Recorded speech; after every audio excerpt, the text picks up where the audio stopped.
Bismillahirrahmanirrahim. Assalamualaikum warahmatullahi wabarakatuh. Alhamdulillahi rabbil alamin. Wassalatu wassalamu ala Rasulillah wa ala alihi wa sahbihi wa man wala, amma ba'du. Alhamdulillah, puja dan puji serta rasa syukur mari kita panjatkan selalu kepada Allah Subhanahu wa taala atas nikmat-nikmatnya, atas karunia-Nya, sehingga pada hari ini Allah masih memberikan kita kesempatan untuk berbuat baik, kesempatan untuk menambah bekal kita kelak menghadap Allah Subhanahu wa taala. Tentunya kesempatan hari ini tidak bisa kita jadikan hal yang biasa saja, tapi kesempatan yang sekarang kita dapat adalah kesempatan emas, kesempatan berlian yang mungkin besok kita tidak mendapatkan kesempatan yang kita dapat pada hari ini. Oleh karenanya, mari kita isi nikmat yang Allah berikan kepada kita dengan amal soleh yang banyak, dengan kebaikan-kebaikan, dengan hal-hal yang bermanfaat. Agar apa? Agar nikmat yang Allah kasih kepada kita bisa kita pertanggungjawabkan di hadapan Allah, bahwa kita termasuk golongan orang-orang yang mensyukuri, golongan yang mensyukuri nikmat karunia yang Allah berikan kepada kita. Sekali lagi, keadaan yang kita rasakan saat ini merupakan karunia yang paling besar yang Allah berikan kepada kita. Yang selanjutnya, kita bersolawat kepada Rasulullah Sallallahu Alaihi Wasallam. Kenapa harus bersolawat? Kenapa nggak baca Quran aja? Kenapa nggak haji saja? Karena solawat ini ibadah yang sangat yang sangat luar biasa, yang sangat dahsyat, yang sangat tinggi nilainya di sisi Allah Subhanahu wa taala. Bahkan sholawat ini salah satu jaminan agar nanti di hari kiamat kita mendapatkan pertolongan dari Rasulullah sallallahu alaihi wasallam. Agar nanti di hari kiamat kita termasuk digolongkan orang-orang yang menjadi umatnya Rasulullah sallallahu alaihi wasallam. Mudah-mudahan dengan sholawat ini Rasulullah mengakui kita sebagai umatnya, dan juga kita mendapatkan syafaat dari Rasulullah sallallahu alaihi wasallam. Allahumma shalli ala Muhammad wa ala ali Muhammad. Allahumma shalli ala Muhammad wa ala ali Muhammad. Allahumma shalli ala Muhammad wa ala ali sayyidina Muhammad. Baik, pada kesempatan hari ini kita akan coba berbincang ngomongin hablu minallah dan hablu minan nas. Hablu minallah dan hablu minan nas adalah sebuah keadaan yang mana kita sebagai orang beriman, kita sebagai seorang muslim bisa menyeimbangkan dua hal ini. Bisa menyeimbangkan dua kondisi ini. Bisa menyeimbangkan keadaan dalam hablu minallah dengan hablu minan nas.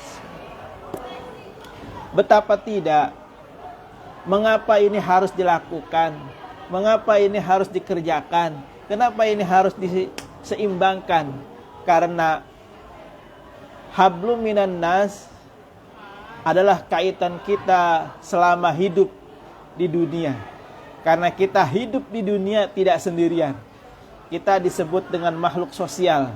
Maka bersosialisasi kepada sesama manusia di dalam agama kita diatur. Jadi nggak bisa semaunya, tidak bisa seenaknya, tidak bisa ngikutin hawa nafsunya saja. Ada aturannya. Begitu juga hablu minallah. Ini adalah konsekuensi logik, konsekuensi yang real ketika seseorang bersyahadat, mengakui La ilaha illallah, tidak ada Tuhan selain Allah, maka konsekuensinya adalah kita harus mengikuti apa-apa yang Allah tetapkan kepada kita. Itu adalah konsekuensi iman. Hablum minallah adalah bentuk daripada konsekuensi kalimat tauhid yang kita ucapkan ketika kita mendeklarasikan diri kita sebagai seorang muslim, sebagai seorang yang beriman. Bagaimana tidak? Bagaimana kita bisa mengingkari? Ya, bagaimana kita bisa mengingkari? Bagaimana maksudnya sih? Bagaimana kita bisa menjauhkan diri dari Allah sedangkan kita mengaku beriman? Bagaimana mungkin kita mengaku beragama Islam tapi kita tidak mengikuti ajaran-ajaran agama Islam? Ini nggak masuk akal, ya. Makanya orang-orang yang mengaku-ngaku beriman, mengaku-ngaku beragama, tapi dia tidak menjalankan agamanya, maka ini adalah sebuah sebuah keadaan bahwa dia membohongi dirinya sendiri, bahwa dia sudah melakukan tindakan, ya, yang itu nanti akan merugikan dirinya sendiri. Nah, kembali lagi ke masalah hablum minallah dan hablum minan nas. Nah, sekali lagi, kalau ada yang bertanya, mana yang utama, hablum minallah atau hablum minan nas? Mana yang lebih diutamakan? Maka saya sampaikan pada kesempatan hari ini, yang harus diutamakan adalah hablu minallah, hubungan kita kepada Allah. Karena ketika kita betul-betul menjalankan hablu minallah kita, menjalankan kewajiban kita sebagai seorang yang beriman, maka otomatis Allah pun akan memudahkan kita. Allah pun akan mengajarkan kita bagaimana berinteraksi sosial dengan baik dan benar, bagaimana berinteraksi sosial tanpa merugikan orang lain, bagaimana berinteraksi sosial tanpa menyakiti orang lain, tanpa menzolimi orang lain. Agama mengatur itu karena itu adalah sebuah kondisi di mana orang yang hablum minallahnya baik dan benar, maka pasti hablum minan nasnya baik dan benar. Lalu ada pertanyaan, bagaimana orang yang hablum minallahnya bagus, dia puasa, dia infak, dia sedekah, dia tahajud, baca Quran, umroh setiap bulan, haji setiap tahun, tapi hablum minan nasnya jelek, ini bagaimana menyikapinya? Maka ulama bersepakat, ulama menjelaskan bahwasanya kalau ada orang yang model kayak tadi, maka yang harus dilihat, yang harus yang harus diperhatikan, kalau dalam sudut pandang ilmu fikih, berarti ada syarat dan rukun yang dalam ibadah tersebut tidak sempurna dikerjakan, atau ada yang ditinggalkan atau tidak dilakukan. Itu dalam sudut ilmu fikih, masalah ibadah. Nah, ada lagi kalau dilihat dari sudut pandang tasawuf, dari sudut pandang sufi, maka kita lihat nih, ketika seseorang melakukan ibadah itu, apa niatnya? Apakah niatnya betul-betul lillahi ta'ala atau li ghairihi atau selainnya? Nah, ketika niatnya sudah salah, maka otomatis aplikasinya, ya, efeknya buat sekitar itu juga akan tidak maksimal. Pasti ada yang salah, pasti ada yang gak sesuai. Kenapa seperti itu? Iya, jelas banget. Islam itu agama yang fitrah, Islam agama yang paripurna. Apapun kalau udah Islam ukurannya, insya Allah maslahat. Apapun ukurannya sudah pakai ukuran Islam, insya Allah tidak ada yang dizolimi. apapun ukurannya sudah pakai Islam, insya Allah adil. Semuanya kebaikan, kebaikan, kebaikan. Ya, kenapa sekarang banyak kezaliman? Kenapa sekarang banyak kemaksiatan? Kenapa sekarang banyak ketidakadilan? Karena orang-orang itu, karena personal itu, dia jauh dari ajaran Islam. Jauh dari ajaran Islam. Makanya kalau boleh jujur, mau pakai HAM apa mau pakai Islam?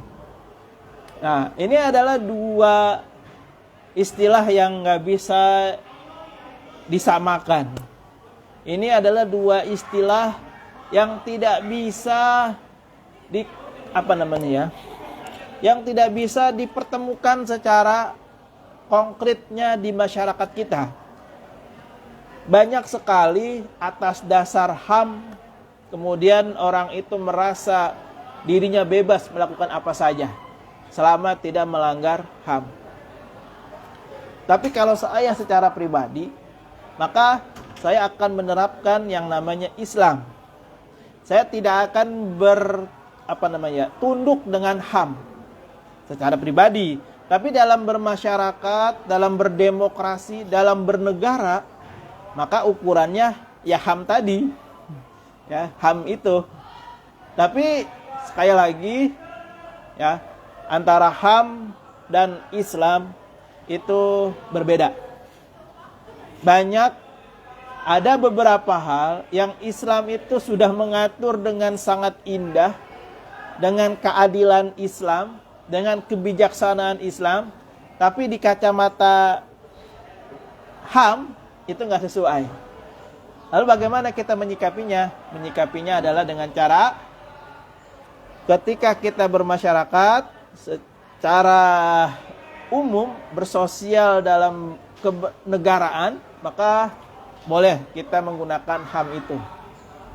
Tapi kalau secara pribadi Muslim, pribadi orang beriman, maka akan lebih sempurna, akan lebih paripurna, pakailah Islam. Karena ketika Islam yang dipakai, maka seluruh lini dalam segala hal yang dilakukan oleh manusia itu akan mudah, akan lancar, akan sesuai dengan fitrahnya, ya. Karena Islam itu agama fitrah, nggak ada yang bertentangan, apapun itu nggak ada. Kalau ada yang berpikir, wah Islam ini bertentangan sama fitrah manusia, maka ketahuilah yang mengatakan demikian berarti dia lebih dominan memakai akal daripada imannya. Ya, karena dalam beragama itu betul kita harus pakai akal, tapi tidak semua diukur dengan akal. Karena akal ini terbatas. Ya, akal ini banyak kekurangannya, ya. Makanya disempurnakanlah dengan iman. Dengan iman akal lebih tenang. Tapi dengan akal saja iman ditinggal, maka terjadilah apa yang sekarang di dunia ini banyak terjadi, yaitu kerusakan-kerusakan, kezoliman-kezoliman. Na'udzubillah summa na'udzubillah, ya. Jadi sekali lagi kita utamakan hablum minallah, maka dari kita akan terpancar yang namanya akhlakul karimah. Kita utamakan hablum minallah, maka kita akan baik secara lisan kita. Kita akan baik secara sikap kita, ya, sikap. Kita akan baik dalam bersosialisasi. Insya Allah.